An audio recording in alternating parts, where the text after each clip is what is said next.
Boa noite mais uma vez. Boa noite, Carol, Caroline, Renato, Talita, Iago, Noêmia já postos. Vamos tentar mais uma vez aqui. Já aceitei a solicitação. Ixi, peraí. Eu vou tentar te enviar aqui, Noêmia. Ah, peraí. Ok. Eu acho que agora vai dar certo. Lauro, Rogério, boa noite. Ah, boa noite. Tudo bem? Ixi, recusou. Vamos tentar mais uma vez, Noêmia. Nicolas, Lauro, eu acho que deve ter apertado em falso aí algum botão, viu, Noêmia? Eu vou te enviar o convite por aqui também. Ana Matra.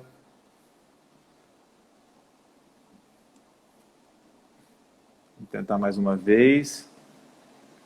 Letícia, Tracy, boa noite. Tá me escutando, Noêmia? Vixe, saiu de novo. Aqui, ela já me enviou novamente. Boa noite, Luizão. Danilo. Ou tá caindo. Boa noite. Você consegue me ouvir e me ver? Tô, tô te ouvindo bem e te vendo bem. Tá me Ah, vendo? ok. É porque eu tô com uma tela que eu não estou conseguindo tirar, mas eu acho que eu consigo te ver.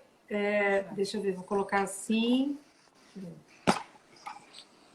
Meio segundo de paciência.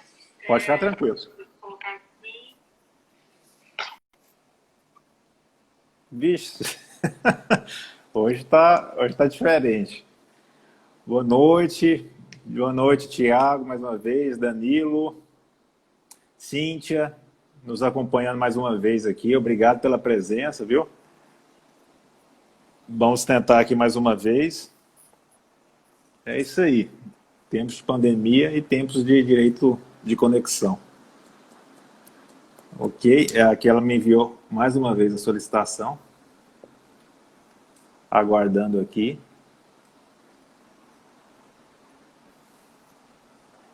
Gente, não, porque esse aqui, pai.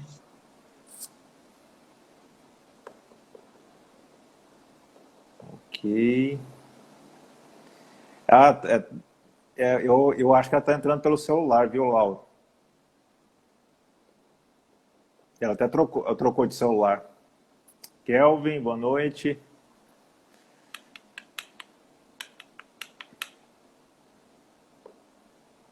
Pois é, eu não estou visualizando ela ainda.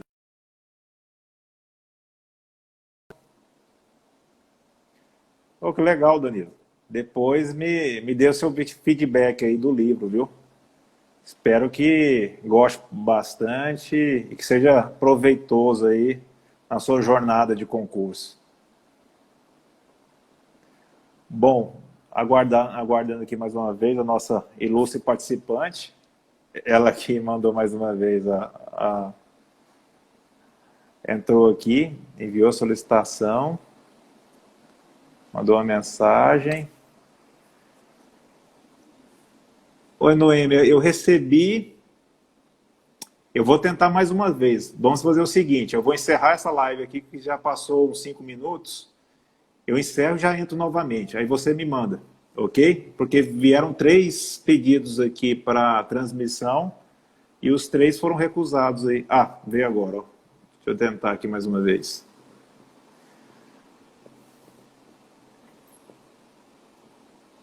Tá aguardando aqui, eu acho que vai conectar.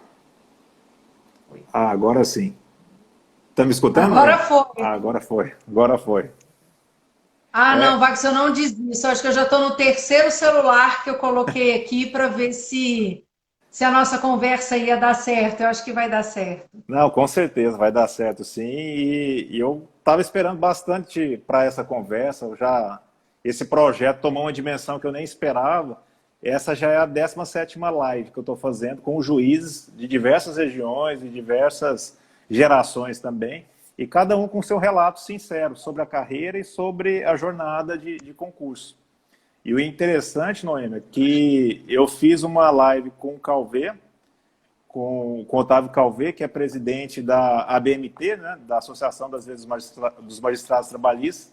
Fiz uma com a Janete, que é hoje a presidente da AJD, da Associação dos Juízes para a Democracia, e foi sem querer, aí eu falei, poxa, está faltando a representante da maior, digamos, agremiação, associação de juízes do trabalho, e da qual eu sou filiado, com muito orgulho, a presidente da ANAMATRA. Aí eu te mandei o convite, você aceitou prontamente, eu te agradeço muito por isso, e obrigado. E para quem não conhece a Noêmia é mestre e doutora em Direito pela UNB, presidente, é a atual presidenta, né, da ANAMATRA, integrante de diversos grupos de pesquisa, juíza do TRT da 10ª Região desde 1998, e tem um perfil muito completo, tal qual os demais participantes. Ela tem uma carreira brilhante, tanto na judicatura quanto na área acadêmica, e agora como representante da ANAMATRA, mas já tinha uma vida associativa bem intensa anteriormente. E é um privilégio te ter aqui para conversar. E antes de passar a palavra, eu queria te falar que você me marcou em duas situações distintas. Eu gosto de falar isso, repassar para os convidados o motivo da minha admiração. Na ENAMAT, você me deu aula no 18º curso da ENAMAT, foi em 2015. Eu lembro da sua aula até hoje, eu sou um daqueles caxias que ficava sentado na frente, e eu me recordo de cada momento da aula. E você repassou um vídeo que eu lembro até hoje, é um vídeo aquele vídeo El Empleo, o emprego, né, que demonstra uma questão de coisificação do ser humano nessa relação de emprego. Esse momento foi tão importante para mim que eu não conhecia o vídeo e veiculo esse vídeo até hoje nas minhas aulas que dou para direitos fundamentais. E o motivo foi você. Você fez uma magnífica aula e foi tão bem aproveitada por mim que eu peguei depois lá na ENAMAT os slides e utilizo na minha vida acadêmica. E eu te agradeço muito. E o outro momento que eu achei bem marcante para mim foi um debate que eu presenciei nessas eleições para a ANAMATRA. Foi aqui em Porto Velho e foi num restaurante, não sei se você se recorda, foi no Bacará, e foi você e o Kleber, que era o outro concorrente da chapa contrária. Mas assim, a impressão que teve da sua fala, você defendeu ali as suas ideias com uma maestria e para quem estava participando, você teve uma certa vitória ali, uma preponderância pela sua fala. E isso eu acho que decorre justamente pela brilhante carreira que você tem. Já é uma magistrada desde 1998, e unida ao fato da vida acadêmica, que eu acho isso de extrema importância, já mestre e doutora. Então, trouxe uma confiança e uma convicção tremenda e que todos ficaram maravilhados, inclusive eu naquele momento. E é isso, eu gostaria de agradecer muito a sua presença aqui, é uma satisfação enorme, ainda mais pelo perfil oficial da ANAMATRA. E o objetivo é isso, conhecer o ser humano que habita aí atrás da toga, né? E motivacionar essas pessoas que ainda pretendem a carreira da magistratura do trabalho. Seja bem-vinda e muito obrigado, viu? Waxson, eu vou te falar de um ineditismo. Eu acho que é a primeira vez que eu vou participar de um evento transmitido ou de um evento público em que a proposta é eu me expor como pessoa. Eu nunca fiz isso. Eu vou fazer a primeira vez agora aqui com você. Eu aceitei prontamente o seu convite porque eu identifico como essa nova geração da magistratura do trabalho, essa nova cara da magistratura, uma magistratura jovem, uma magistratura inteligente, uma magistratura engajada, e aí eu vi nisso uma imensa oportunidade, né, de poder dialogar em etapas diferentes da magistratura. E eu posso lhe dizer o seguinte, se o debate naquela ocasião lhe marcou, também me marcou, porque foi o primeiro que eu fiz, e foi o primeiro durante a campanha que eu me percebi apaixonada pela causa da magistratura, apaixonada pela causa da representação política da magistratura. Então, se isso me movia no começo e me move até aqui e vai me mover até o final, eu sou movida a paixões. Então, a paixão me modela, né? Quando eu dei essa aula na ENAMAT e outras, eu acredito que eu estava ali sempre acreditando o tempo inteiro que a magistratura do trabalho é diferenciada. Ela é muito poderosa, a gente lida com o direito básico das pessoas, né? Então, e eu vou lhe confessar, eu posso não parecer porque falo muito, porque sou professora, enfim, mas eu tenho lá meu aspecto de timidez. Mas eu estou aqui de maneira muito aberta para responder a todas as suas perguntas. A ANAMATRA hoje é uma entidade que tem muita responsabilidade, Waxson, nós representamos quase 4.000 magistrados e magistradas do trabalho espalhados no Brasil inteiro, de Rondônia e Acre ao Rio Grande do Sul, em tempos muito difíceis, de ataques aos direitos trabalhistas, e uma entidade que eu acredito tem feito o seu papel. E tem feito seu papel não porque eu sou presidente, mas ele tem feito seu papel pela sua história, de mais de 43 anos de ANAMATRA, e as gerações de magistrados líderes que vieram do passado, do presente e que vão estar no futuro. E eu espero estar olhando aqui para o futuro das lideranças associativas políticas. Eu tenho certeza que eu estou. Eu estou à sua disposição para todas as perguntas que você quiser. Obrigado, Noêmia. E, Noêmia, começando aqui pela live, via de regra, a gente pergunta como é que foi essa jornada de concurso, como você se descobriu como admiradora do direito do trabalho, se isso partiu já na faculdade, qual foi sua experiência antes de ser juiz do trabalho, se advogou, se foi servidora pública. Se você puder compartilhar conosco, eu agradeço aí. Com certeza. Na verdade, eu estava na faculdade de Direito, tinha 19 anos de idade quando eu me candidatei a vice-diretora, vice-presidente do diretório acadêmico do movimento estudantil. Eu sou formada pela Universidade Católica Dom Bosco, do Mato Grosso do Sul. Naquela ocasião, a Universidade Católica, quando eu prestei o vestibular, era a única que tinha um curso de Direito, a Universidade Federal não tinha. Então, nós estamos falando de um grupo estudantil de praticamente 1.000 estudantes. Aquela falta de senso que a gente tem aos 19 anos de idade, eu achei que podia ser candidata a vice-presidente do diretório acadêmico. Venci as eleições numa chapa de oposição e a partir dali eu me envolvi com o movimento estudantil da universidade. E o tempo inteiro apaixonada por aquilo que a gente se casa num primeiro momento, que é o direito penal, né? Sempre me imaginei atuante no direito penal. A minha maior experiência aos 19 para os 20 anos foram vários júris em que eu atuei como uma espécie de estagiária da defensoria. Então, eu já estava no meu 18º júri popular, quando eu fiquei sabendo que havia um concurso para o Tribunal Regional do Trabalho recém-criado da 24ª Região. Eu lhe confesso que fiz esse concurso para servidora, tinha 19 anos para 20 anos, eu fui aprovada dentro das vagas, e eram 32 vagas, eu fui aprovada dentro das vagas e comecei a trabalhar no Tribunal Regional do Trabalho da 24ª Região. Um verdadeiro mundo novo para mim, evidentemente. Mas ainda com a ideia de que o meu maior talento talvez fosse para a advocacia criminal. Mas esse concurso, o primeiro que eu fiz para servidora aos 19 e depois tomei posse, tinha acabado de fazer 20 anos, e aí eu quero compartilhar isso principalmente com as mulheres que estão nos assistindo, foi muito desafiador. Eu estudei para esse concurso, estando grávida de 7, 8 meses. Quando eu fiz a prova, eu tinha 40 dias que a minha primeira filha tinha nascido e eu estava amamentando.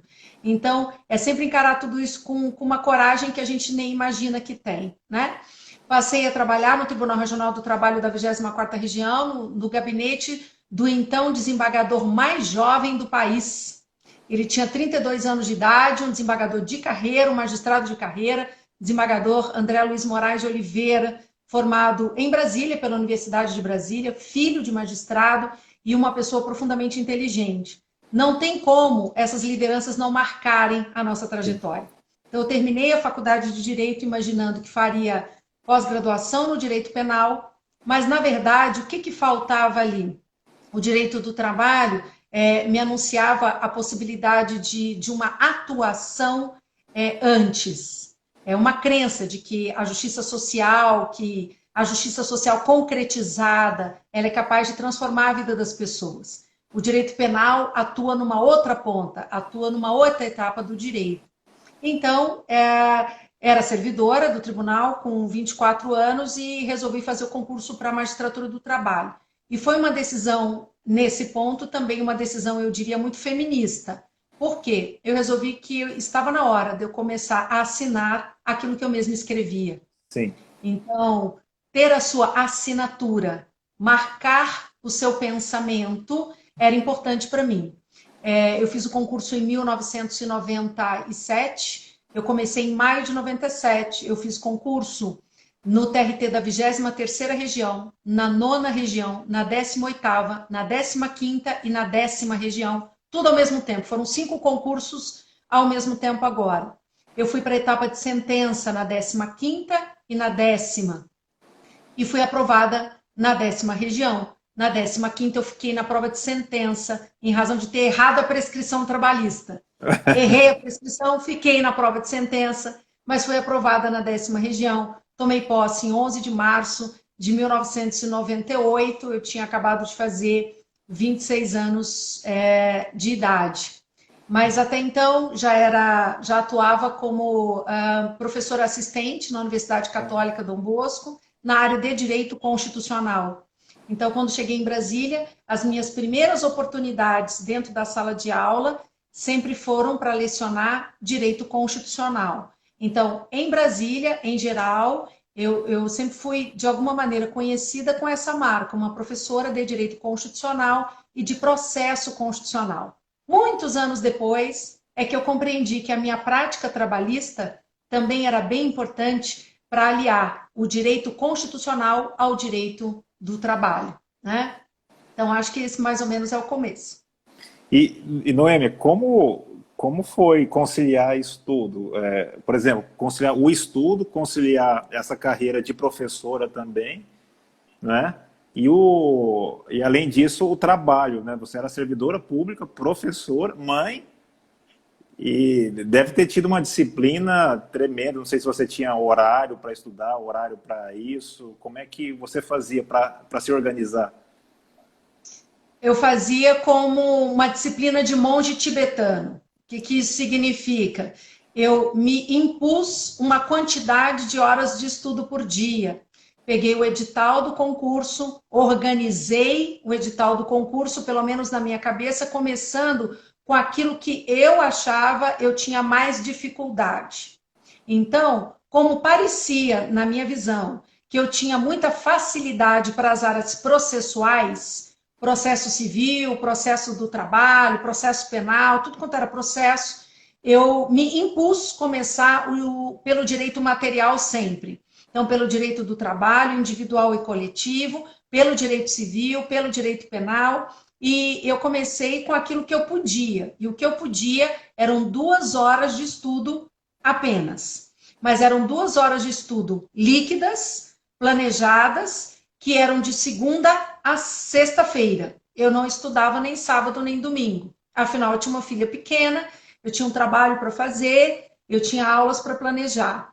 Gradativamente, eu fui aumentando de 2 horas por dia. Então, chovesse ou fizesse sol, né? Minha filha estivesse mais febril ou não, aquelas 2 horas líquidas por dia, elas eram realmente dedicadas a um estudo concentrado, que eu compreendia como sendo um estudo de qualidade. Ao invés de quantidade de horas, eu tinha que ter uma concentração muito grande naquelas 2 horas. Depois eu fui aumentando para segunda a sábado.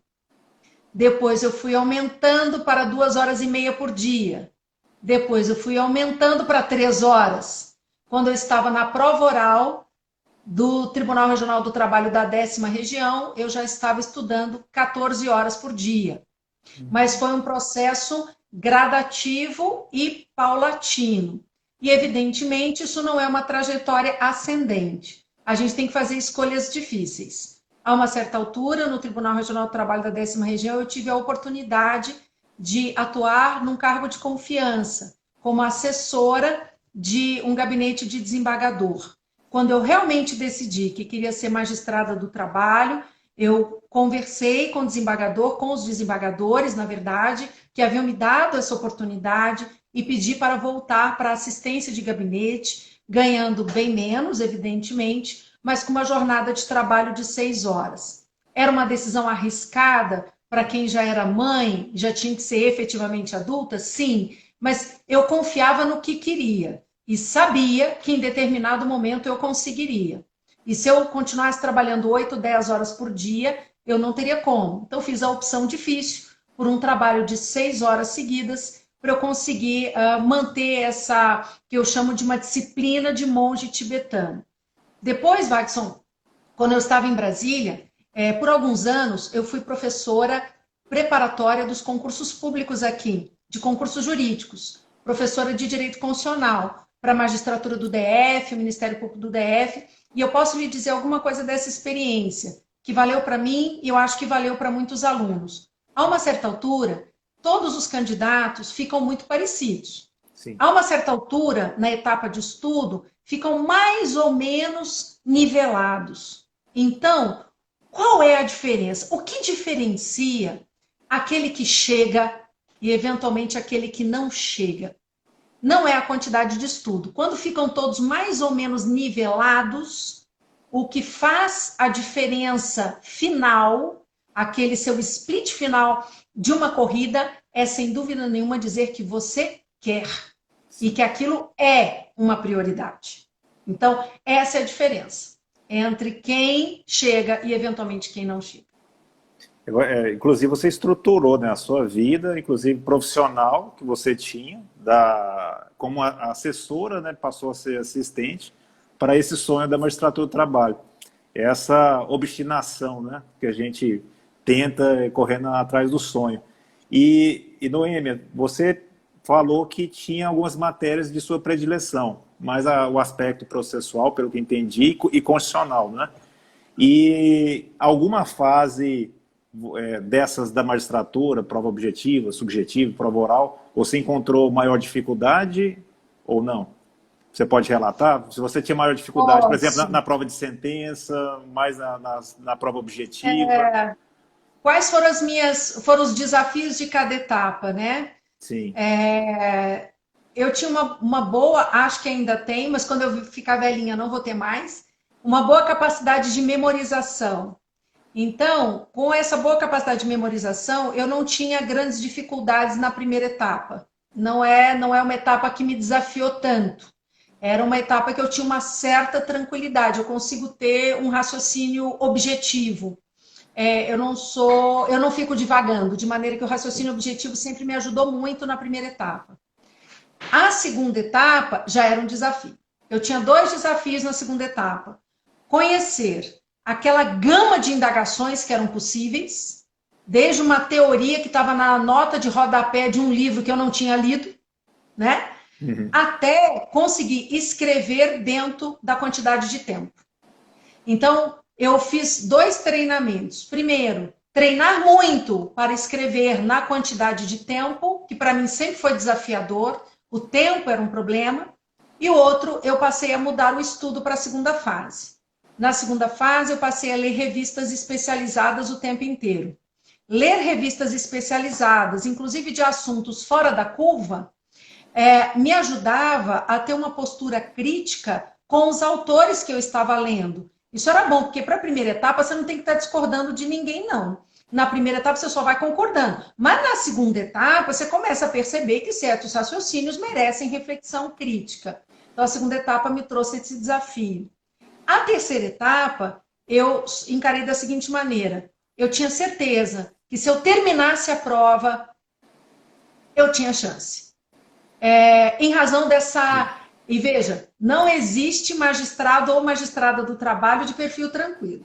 Ninguém escolhe essa profissão porque é uma pessoa indecisa, porque é uma pessoa que não sabe decidir. A gente escolhe essa profissão porque percebe essa capacidade de decidir, né?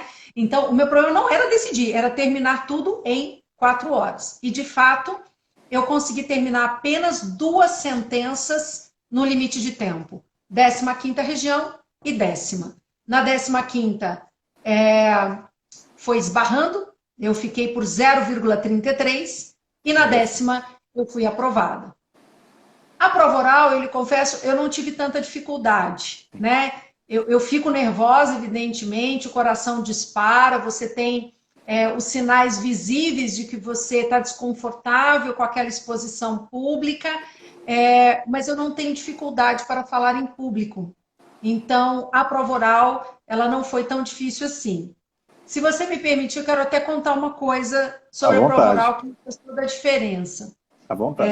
Na noite anterior, com os pontos já sorteados, em que você estuda tudo, lê tudo e se desespera com tudo, o meu ponto de processo do trabalho era sistema recursal e recurso de revista. E, sinceramente, eu não tinha nenhuma experiência com recurso de revista. E meu examinador, entre os meus examinadores, estava o ministro Luciano de Castilho, uma pessoa absolutamente bondosa e gentil, mas altamente inteligente. E eu lia para cima e lia para baixo e eu não conseguia. Então liguei para o desembargador que eu trabalhei, desembargador André Luiz Moraes de Oliveira. Liguei para ele, falei, olha, o meu ponto é recurso de revista. Ele falou, fale sobre. E por telefone eu fui falando, ele, não, você está preparado, está preparado. Eu falei, mas se me perguntar o detalhe do detalhe, eu não tenho a prática do recurso de revista. E aí ele disse assim, olha, um amigo meu, e eu acho que eu não posso contar o nome do amigo, mas um amigo meu que mora em Brasília, hoje ele é ministro do Tribunal Superior do Trabalho, ele não era ministro na época, falou, olha, um amigo meu vai telefonar para você e aí você tenta conversar com ele. E o amigo telefonou, muito prazer, eu sou Noemi, falou, olha, eu sou amigo do André, você está na prova oral amanhã aqui em Brasília, né? Você está muito insegura, me diga, qual é o seu ponto? Recurso de revista. Ele me disse assim, o que você pensa, o que você acha sobre o efeito devolutivo dos recursos? Eu falei, Aí eu disse tudo o que pensava. Ele falou, não é bem isso que o Tribunal Superior do Trabalho compreende em termos de a transcendência dos recursos, né? Mas, bem, qual foi a primeira pergunta do ministro Luciano? Foi justamente qual era a minha compreensão sobre a profundidade, a extensão do efeito devolutivo dos recursos e o que eu compreendia como sendo transcendência recursal. Foi a primeira pergunta. E aí, Max, eu lhe confesso que eu tive aqueles 3 segundos. Sim. 3 segundos decisivos para mim. O que eu ia responder? Aquilo que é palatável para a jurisprudência majoritária ou eu ia defender o que penso? Eu fiquei nesses 3 segundos. Conhecendo como me conheço, eu sou melhor quando eu defendo o que eu acredito. Sim. De maneira que foi arriscado, mas deu certo. Foi a minha melhor resposta. Mas a gente vai tendo essas ajudas improváveis no caminho. Cada um de nós vai ter uma história para contar dessas ajudas improváveis que vêm no momento certo e só vem no momento certo porque até ali a sua preparação foi o mais completa possível. E você consegue absorver aquela ajuda de última hora, que é uma ajuda decisiva. Exato. Não, é excelente. Nos outros relatos, a gente sempre teve alguém participando da trajetória, tanto o ente familiar, como se fosse um projeto familiar, né? Ou uma pessoa, um amigo, ou uma pessoa inesperada, que nem esse anjo que surgiu na sua vida aí. Mas é fantástica a história, Noemi. Passando um pouquinho aqui para frente, Noemi, eu queria perguntar para você a respeito da sua carreira acadêmica.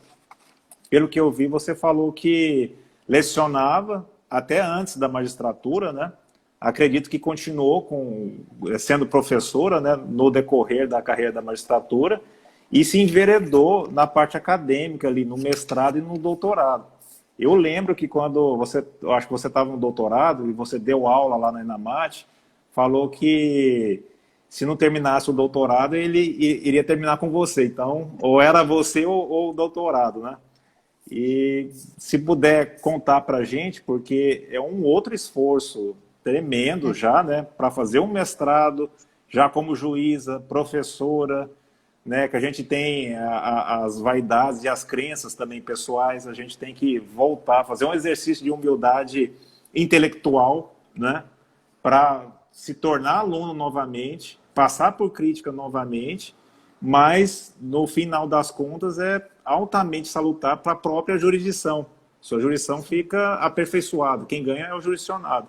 Se você puder contar um pouco como foi, e eu vi no currículo Lattes que a dissertação de mestrado, o tema era desproteção trabalhista e marginalidade social, impossibilidades para o trabalho como categoria constitucional de inclusão, e a tese de doutorado, que é bem interessante, coisa que a gente não acha tão fácil, foi de geografia do trabalho e da cidade. Estudo etnográfico das dimensões da cidadania a partir da vila de Knox, né? Acredito, não sei se é assim que pronuncia.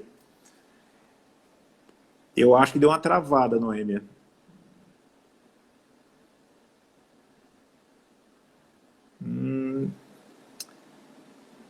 Opa, tá me escutando agora? Deu uma travadinha, mas aí eu te falei a tese, né, que era geografia do trabalho. Do trabalho.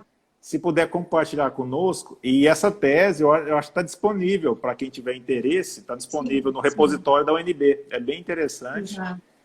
E se você puder compartilhar, eu agradeço. Eu tive uma trajetória um pouco diferente no âmbito acadêmico, assim, porque na Universidade Católica Dom Bosco, um dos professores que mais me inspirou foi meu professor de Direito Constitucional, exatamente porque era alguém apaixonado pela questão da democracia, da Constituição de 88. Então, eu atuei como uma espécie de assistente dele naquela época. Quando vim para Brasília, me dediquei exclusivamente por um ano à magistratura. Mas eu lhe confesso que eu senti falta da sala de aula. Por quê? Porque, às vezes, o excesso de prática, né?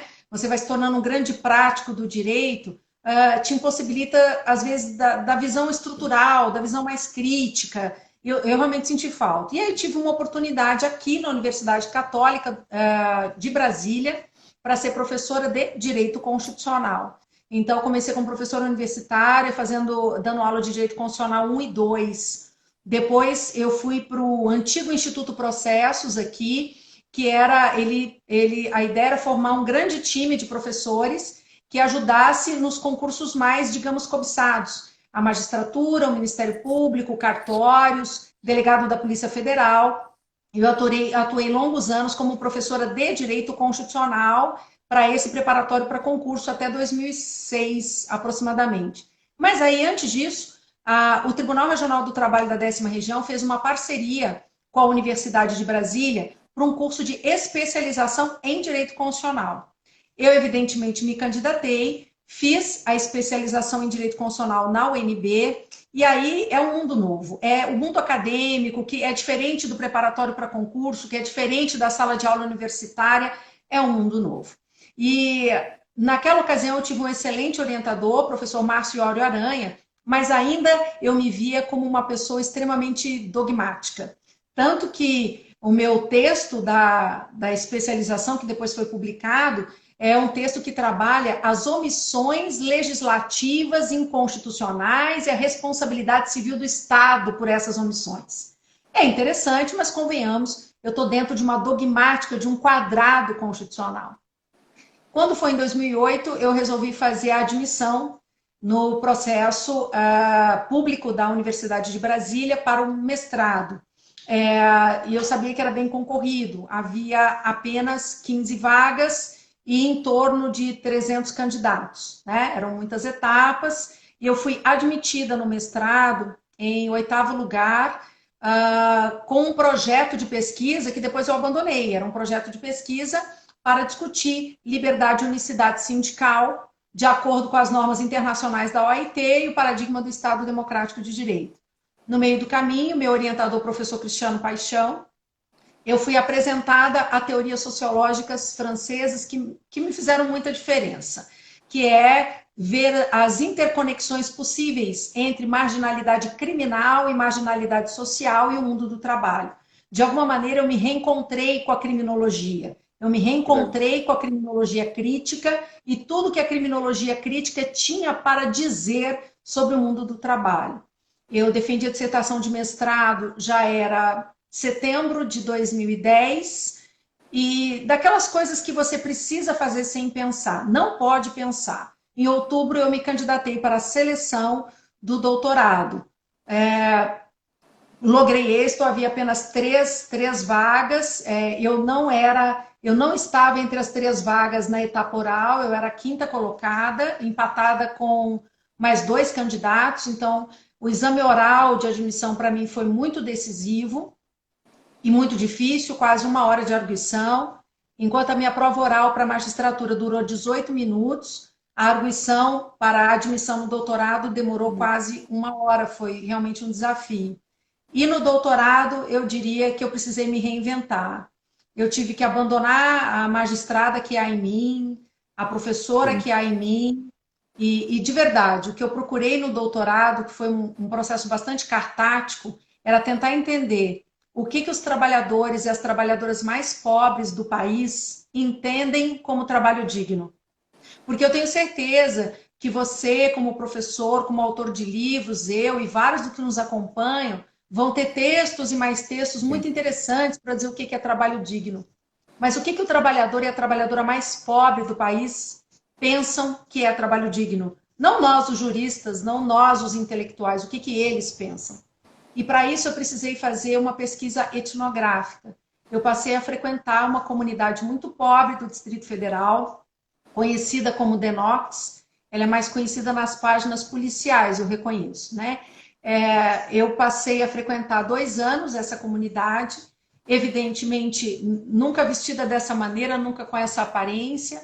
Eu passei a frequentar como uma voluntária da sopa. Então eu fazia sopa e era uma voluntária, e a partir daí eu consegui entrar na comunidade, o que era muito difícil. O único lugar que eu cheguei próximo, mas eu não cheguei, foi entre os traficantes. Mas cheguei perto dali, né? Cheguei no entorno do tráfico ilícito de entorpecentes, e aí a tese de doutoramento é um exercício dessa etnografia de um espaço concreto da cidade, entre aqueles que são mais excluídos do campo do trabalho, e para perceber que nós precisamos de uma outra hermenêutica no direito do trabalho. Essa nossa hermenêutica, a nossa hermenêutica tradicional, ela tem muito pouca coisa para dizer para aqueles que são os mais necessitados. Quando eu tive a oportunidade, que eu estou vendo agora a honra de te dar aula em 2015, eu estava naquela fase realmente de ou o doutorado acabava comigo, ou eu acabava com o doutorado, de maneira que eu consegui acabar com o doutorado. É uma tese que tem meu sangue e minhas lágrimas ali. Eu tenho dificuldade de voltar para esse texto, eu lhe confesso. A dissertação de mestrado, eu publiquei um livro.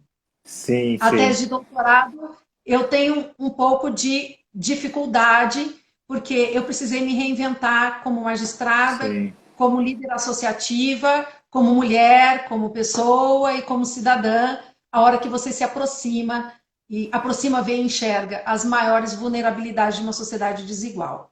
Foi muito difícil. Meu orientador foi o professor Luiz Roberto Cardoso de Oliveira, é considerado um dos maiores antropólogos jurídicos do país. Eu precisei de um antropólogo jurídico e de um jurista. Ele foi meu orientador, meu co-orientador foi o professor Cristiano Paixão. Na minha banca de qualificação tinham mais antropólogos do que juristas, e eu diria que os antropólogos me fizeram perguntas muito mais difíceis do que os juristas fizeram. E na tese foi a mesma coisa. As minhas perguntas mais duras vieram justamente dos antropólogos. Mas fui aprovada e o doutorado ainda ecoa na minha mente até os dias de hoje. Mas se Deus quiser, tem que virar um livro, né? Eu acho que merece, sim, mas tem que sedimentar um pouco ainda, né? Que realmente deve ter sido bem intenso esse período para você. Bom, Noêmia, passando um pouquinho aqui para frente, eu abri uma caixa de perguntas e o pessoal sempre indaga isso, dos entrevistados, sobre a carreira de juiz, né? Como foi a sua primeira audiência, o seu primeiro contato? Porque você passou um objetivo que queria assinar, né? Queria passar o seu pensamento, né? Isso também, essa autonomia no julgamento, coisa que a gente não tem como assistente, que seria um serviço mais de bastidor. Eu fui assistente durante 8 anos, mas eu ficava sempre com aquela vontade de querer expressar o que eu entendia e de deixar minha marca no mundo, né? A magistratura do trabalho tem isso. E como foi essa sua primeira audiência? Você se lembra, se recorda, se foi uma audiência tensa, foi tranquila? Como se fosse hoje, não se esquece nunca.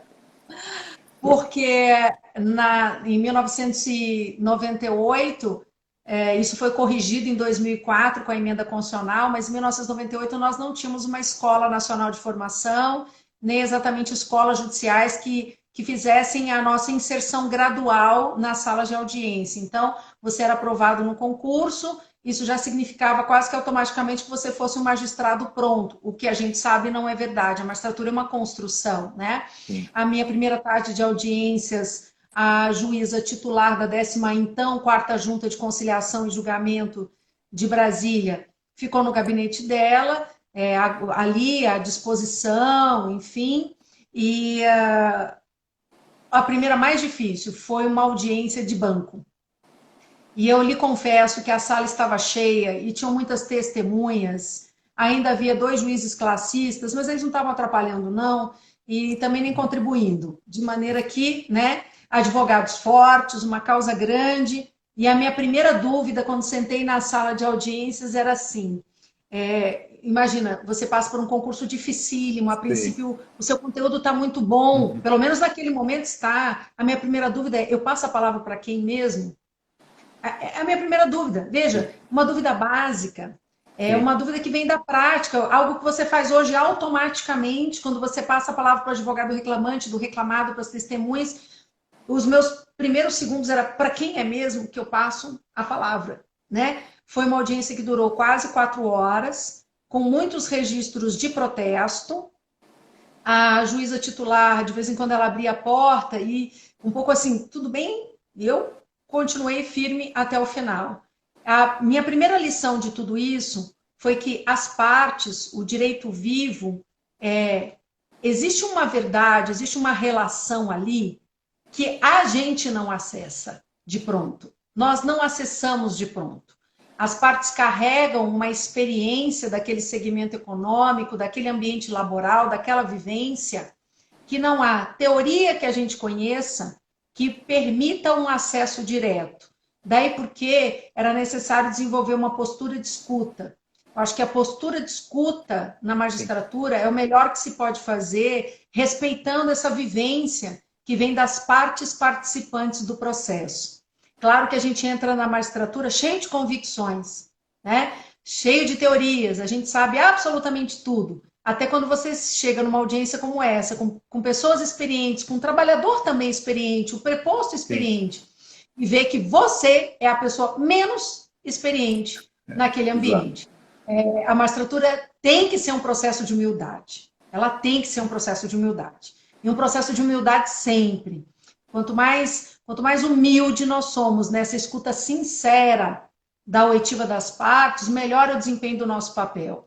Quanto maior a nossa arrogância nessa oitiva, menos a justiça se realiza concretamente, né? A justiça não é só assinar as decisões, a justiça também é um processo de compreensão. Mas eu levei muitos anos para chegar nisso. Levei muitos anos. E ser juíza titular depois da 2ª Vara do Trabalho de Araguaína, no Tocantins, no Bico do Papagaio, no norte do país, fez disso um aprendizado muito grande. Porque uma coisa é ser a juíza da capital, a outra é você estar no interior do país, ouvindo as pessoas mais simples ainda. Eu acho que essas vivências da magistratura moldam o nosso modo de pensar e de ver o mundo. É um amadurecimento intelectual e cultural também, né? O TRT da 10ª região é que nem os tribunais aqui da região norte. Congrega 2 estados, 2 unidades da federação, né?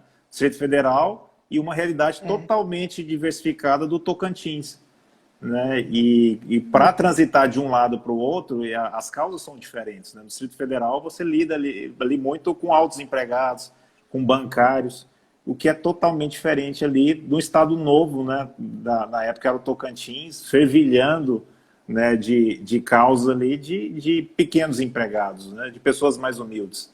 Então, realmente, isso nos amolda como magistrados. E é excelente essa percepção sua, Noêmia. E obrigado por compartilhar. Eu, passando um pouquinho para frente, tem uma pessoa aqui, a Jéssica, ela perguntou se você tem alguma situação que te marcou na magistratura, como juíza. Pode ser em audiência ou sentença, algum caso emblemático. Você tem algum para compartilhar? Eu sei que foram tantos, né, nessa carreira aí, muitos, mas tem um ou outro que você se recorda, que tem jeito de passar para a gente aqui na live? Tem, já que a gente falou do Tocantins, eu me lembro que nas minhas primeiras audiências, na segunda vara do trabalho, havia uma causa de uma trabalhadora doméstica que chegou sozinha, desacompanhada de advogado. A gente, do alto da nossa arrogância, disse assim, é um processo simples, né? Uhum. Havia ali pedido de verbas rescisórias e um pedido até aquele momento mal formulado, porque era um pedido que não explicava exatamente a razão, mas pedia lá perdas e danos morais. Ok. O empregador chega, o empregador doméstico, era um político da região, político do município, e o seu advogado. A nossa pergunta clássica, né? Possibilidade de acordo? E imediatamente o empregador disse assim, eu me disponho ao pagamento de X mil reais. E esse valor, ele cobria quase que totalmente as verbas rescisórias. Então você fica até empolgado, você olha, tem uma possibilidade de acordo. Viro eu para a trabalhadora e explico para ela a situação, quais são os valores, etc. Ela vira para mim e diz assim, mas e os meus danos morais? A senhora, seu advogado pediu os danos morais, mas assim, não está bem compreendida as razões dos danos morais, de maneira que não está incluído no acordo, mas a senhora veja bem. Mas eu não saio daqui sem os meus danos morais. Falei, perfeito. Mas então a senhora precisaria me explicar por que a senhora quer dano moral? Porque isso não está claro no processo. Ela começa assim, olha, ele é muito boa pessoa. Ele é uma pessoa muito íntegra. Mas ele bebe demais. E o empregador quis se levantar. Eu falei, não, agora eu só deixo ela falar. Ela está no momento dela de explicar o que tiver. A pessoa aguarda, depois lhe passo a palavra. Eu sou muito íntegra. O problema dele é que ele bebe demais. Então, o que acontece? Ele chega em casa por volta das 16 horas, e ele já está bêbado, ele bate na mulher dele. Eu não tenho nada a ver com isso. Só que às vezes ela não está lá. E aí ele bate em mim. É um relato que você olha para a parte, depois você olha para o empregador e o olhar dele para você é o olhar que diz que foi exatamente isso Sim. que aconteceu. Né? Então, você passa ali a atuar numa composição da lide que transcende se o pedido está bem formulado, mal formulado, se a fundamentação... o fato é que esse acordo saiu, o pedido de desculpas também saiu, um valor adequado para ela, mas eu acabei pensando que a gente realmente desconhece o que acontece por aí, né? A gente realmente desconhece. E ver a violência doméstica e a violência contra a trabalhadora mulher escancarada na sua frente é profundamente dolorido. É dolorido para a trabalhadora, é dolorido para o empregador que é confrontado com o seu próprio ato de violência irracional e é dolorido para todo o sistema de justiça. Eu fiquei com a sensação de um processo inconcluso. Por que eu fiquei com essa sensação? Um ótimo acordo foi entabulado por ambas as partes, os pedidos de desculpas foram feitos, mas nós não tínhamos as ferramentas jurídicas suficientes, como hoje a gente vê, por exemplo, nas varas de violência doméstica, para prevenir a conduta futura dessa pessoa, a pessoa que praticava essa violência. Então, achei algo extremamente marcante. E se você me permitisse, quando eu fui fazer justiça itinerante em Tocantinópolis e Araguatins, quando tinha um caso de um trabalhador que faleceu, infelizmente, e eram 3 ações trabalhistas diferentes envolvendo a mesma empresa, porque um trabalhador faleceu, outro não sei o que, era uma atividade de reflorestamento. Colhidas todas as testemunhas num calor de 40 graus, o computador que não funciona, aquela confusão que você deve conhecer. Sim. Volto para a sede, que era Araguaína, no dia seguinte, o empregador, dono das fazendas, no final das audiências, ele abre a porta e entra. O secretário ficou um pouco assustado. E ele começou a dizer assim, eu achei que as minhas testemunhas ontem não foram boas. E eu disse para ele, olha, meu senhor, as audiências terminaram ontem, eu já ouvi todas as testemunhas, o processo está concluído para a sentença sairá na sexta-feira, às 18 horas. Se o senhor concordar com a sentença, tudo bem. Se o senhor não concordar, o senhor vai ter o prazo de 8 dias para recorrer ao tribunal. Aí ele depois disse de novo, porque as minhas testemunhas... Eu continuei repetindo a mesma coisa. A mesma coisa. A sentença vai sair na sexta-feira, o senhor pode se conformar com a sentença, ou se não se conformar, recurso de 8 dias. Ele repetiu isso 4 vezes. Ao final, ele abriu um sorriso imenso e saiu satisfeito. Eu fiquei olhando. Quem é que mais sabe da realidade? O secretário de audiência sabe mais do que a gente. Sim. Pode ter certeza. E o secretário de audiência disse assim, doutora, a senhora não entendeu o que aconteceu, né? Eu falei, não entendi. Ué, doutora, ele veio testar a senhora. Eu falei, testar se eu tinha ouvido as... Não, doutora. Ele veio testar se isso aqui é sério. Como assim se isso aqui é sério? Não, se de repente... Eu falei, nem precisa completar a frase. Nem precisa completar a frase. Não, ele saiu daqui, doutora, sorrindo, porque ele viu que isso aqui é sério. Que a senhora vai julgar o processo baseado nas provas. Eu proferi a sentença, saíram 3 condenações naquela ocasião pesadas, diante de tudo que eu tinha visto nos processos. Ele não recorreu, transitou em julgado e pagou as 3 execuções. Enfim, ele, então, gostando ou não da sentença, para ele bastou compreender que era uma justiça séria, uma justiça honesta, sim, e que, portanto, a sentença sairia de acordo com o que eu estava convencida sobre as provas. Sim. Então, até o teste... Sim. É o que a gente está passando atualmente, né? De um resgate institucional, né? Da própria credibilidade da Justiça do Trabalho. Noêmia, a gente está passando aqui 53 minutos e o papo está tão legal, eu queria te explorar mais um pouco. Se você permitir, tem jeito de a gente encerrar essa live. Eu vou salvar no meu IGTV, no Instagram. Eu tenho um blog também, é o www.magistradotrabalhista.com.br. Depois eu vou deixar disponível essa live fantástica lá nesse canal. Eu vou encerrar, é cerca de 2 minutos, eu acho que 2 a 3 minutos, eu salvo e já inicio o outro. Se você puder compartilhar outras experiências conosco, eu ia agradecer demais. E na próxima live eu queria falar mais da atuação da Ana Mata, se possível. Eu acho que vai ser bem legal e principalmente para aquelas pessoas que pretendem a carreira da magistratura do trabalho. Eu acho que vale a pena. Pode ser? Com certeza, sou à disposição. Então a gente encerra e recomeça. Exatamente. Aí você me manda a solicitação da mesma forma. Envio para você daqui a pouquinho, 2, 3 minutos. Tá ótimo. Até mais. Tchau, tchau. Até mais.